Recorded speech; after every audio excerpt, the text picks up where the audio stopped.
1130 el WhatsApp. Bueno, comentaba recién que el presidente de la República, Javier Milei, recibió pastores evangélicos en una jornada de oración en Casa Rosada. Christian Hoff es presidente de la Alianza de Iglesias Evangélicas de la República Argentina, ASIERA por sus siglas, y está en línea para charlar con la radio sobre este tema. Cristian, ¿cómo le va? Buen día. Buen día, Guillermo, ¿cómo estás? Muy bien, gracias por atendernos. ¿Cómo anduvo el encuentro con el presidente de la República? Muy bien, muy bien. Vos sabés que el año pasado salió una ley nacional votada por unanimidad del Congreso que establece que el 31 de octubre es el Día Nacional de las Iglesias Evangélicas. Ajá. Y en ese marco, el año pasado lo celebramos en el Palacio Libertad y este año se hizo el acto en la Casa Rosada. ¿Cómo es el vínculo con el presidente de la Nación? Es un presidente que la cuestión religiosa atraviesa parte de su relato, de su postura pública, hace citas bíblicas con frecuencia. ¿Qué mirada tiene el presidente sobre la religiosidad y cómo se llevan ustedes con eso?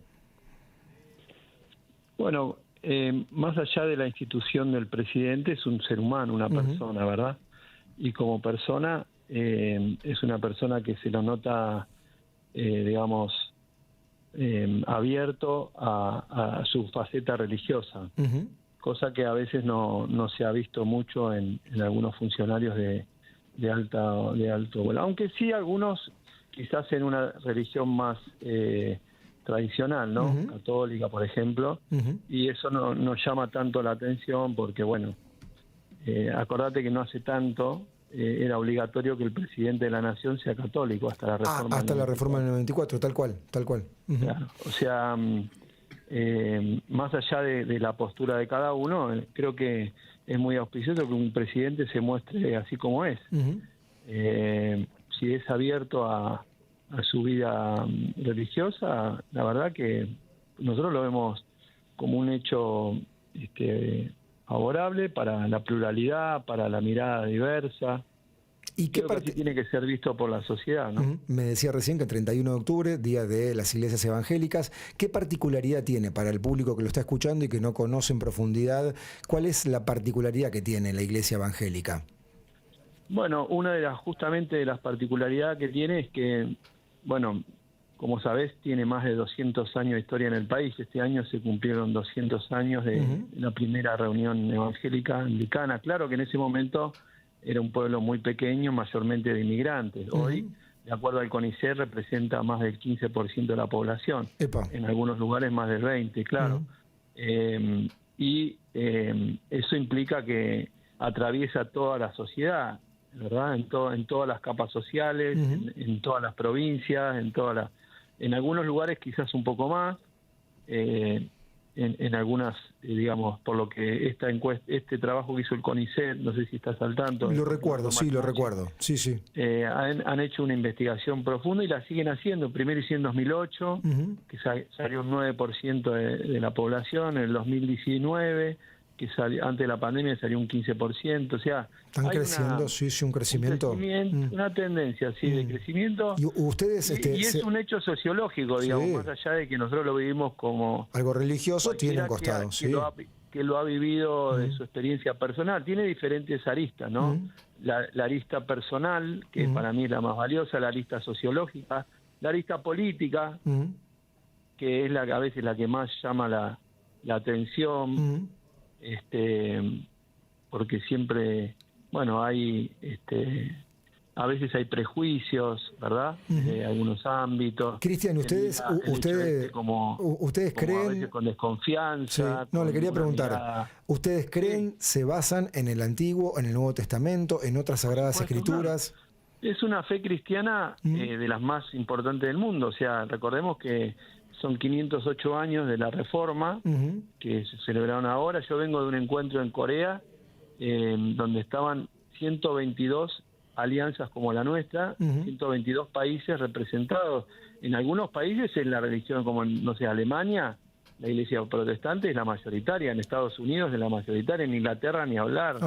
En todos los países escandinavos, Noruega, Finlandia, Dinamarca. ¿Y qué es la diferencia de la Iglesia Católica Apostólica Romana?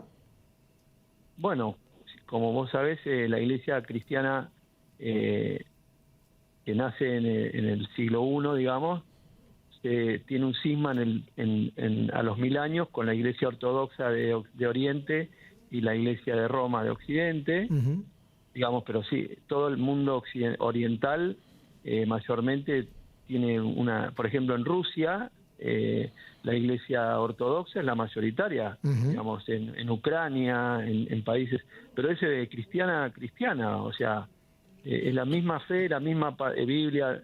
Después, en el 1500, la Iglesia protestante se abre con Lutero, las 95 tesis, y todo el mundo occidental crece a la luz de una, digamos, de una crisis quizás también en separar, digamos, la Iglesia Católica, que en ese momento no acepta las propuestas de reforma, y ahí se produce como un cisma, y hay países como España, Italia, que muchos recibimos nosotros culturalmente de inmigración, de la colonia, sí. Claro, tiene mucha faceta católica, por eso América Latina tiene tanta influencia, no así el norte, por ejemplo, ¿no?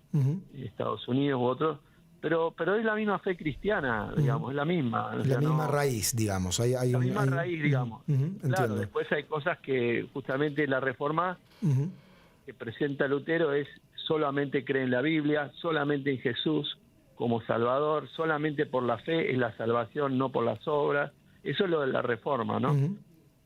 Entiendo. Usted me decía recién que hay algunos prejuicios. ¿Qué prejuicios ustedes notan de parte de la sociedad para con ustedes?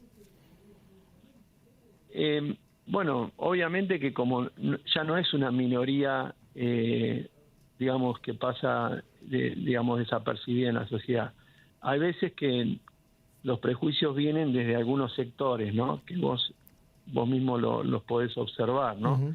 Algunos desde una desconfianza, algunos desde una, digamos, mirada de temor hacia un colectivo que ha crecido tanto, otros desde una mirada de, digamos, como te decía, digamos, que se deja a veces influenciar por algunos formadores de opinión. Bueno, por ejemplo, cuando fue el debate del aborto, la posición de la Iglesia evangélica fue muy clara. En contra. En contra, claro. No, pero eso es entendible. La mayoría de las religiones, y es respetable, digamos, están en contra por una cuestión, no digo dogmática, pero que tiene, digamos, su filosofía que lo sustenta. Pero eso generaba también obvio.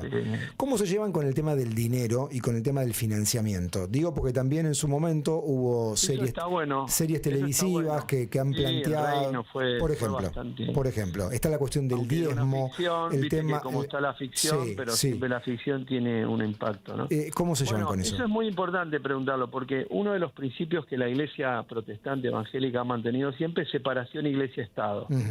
O sea, siempre la Iglesia evangélica ha decidido no depender en absoluto del Estado. Y esto ha sido una tradición, o sea, con la base al César lo que es de César, a Dios lo que es de Dios. Entonces, digamos, si bien eso ha sido lo que ha mantenido siempre a la Iglesia evangélica separada para que el culto no dependa del Estado, digamos, el sostén de los pastores, por ejemplo, o toda la estructura religiosa, eso ha hecho que no acá, en el mundo, la Iglesia evangélica se sostiene por el aporte de los fieles. Correcto. Porque, digamos, es injusto que fieles de otra fe tengan que sostener la fe de otros. Y es un aporte, digamos, voluntario, discrecional, tabulado. Por supuesto. No, es absolutamente voluntario. Es absolutamente voluntario. Se habla eso del diezmo, que también es completamente... nadie le obliga a una persona a dar el diezmo. Ha sido como desde el Antiguo Testamento, desde la Biblia. No hay una tarifa preestablecida, cada uno aporta lo que puede. Cada uno aporta lo que puede en su voluntad.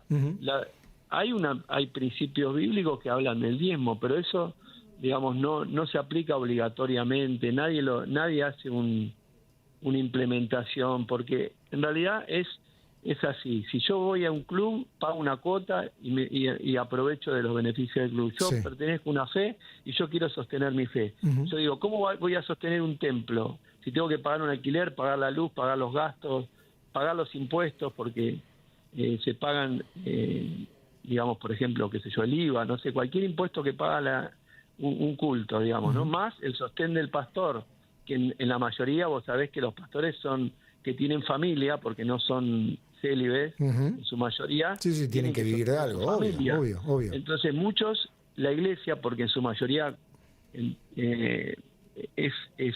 también esto está estudiado, el promedio son 100 miembros, o sea, una iglesia con 100 miembros no puede sostener toda la estructura del culto, el templo, y muchos de los pastores tienen que trabajar. Sí, obvio. Y otra cosa, o sea, tienen un doble trabajo, ¿no? Porque también uno en lo pastoral y otro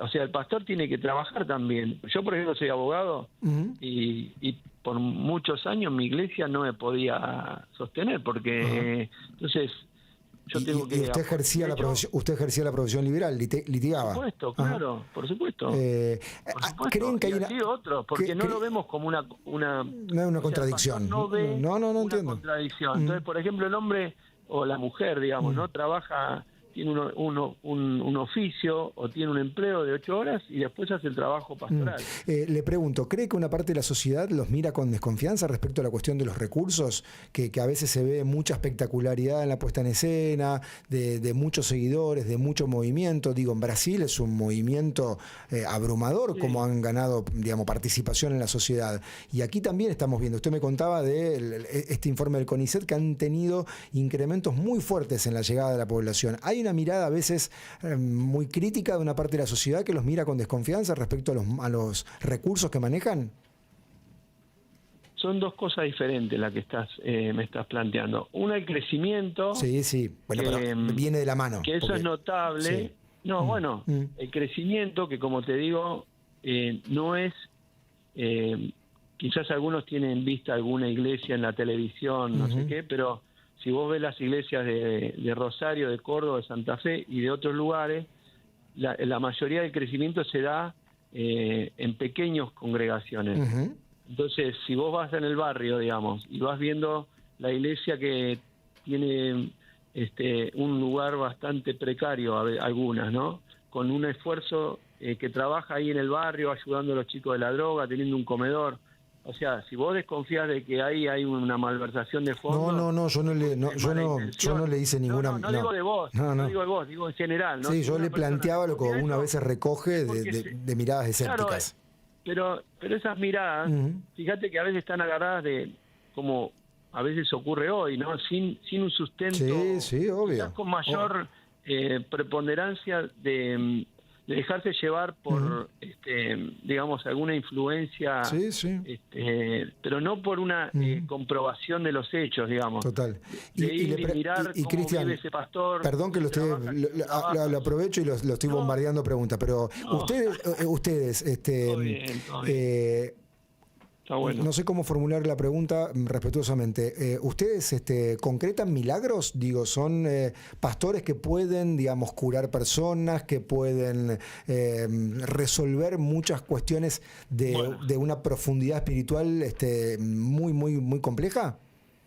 Mira, eso es una pregunta muy interesante porque vos sabés que el hecho de la fe, justamente, es el fenómeno de creer, ¿verdad? Vos tenés un amigo enfermo o alguien que tiene y vos pedís oración, digamos, ¿no?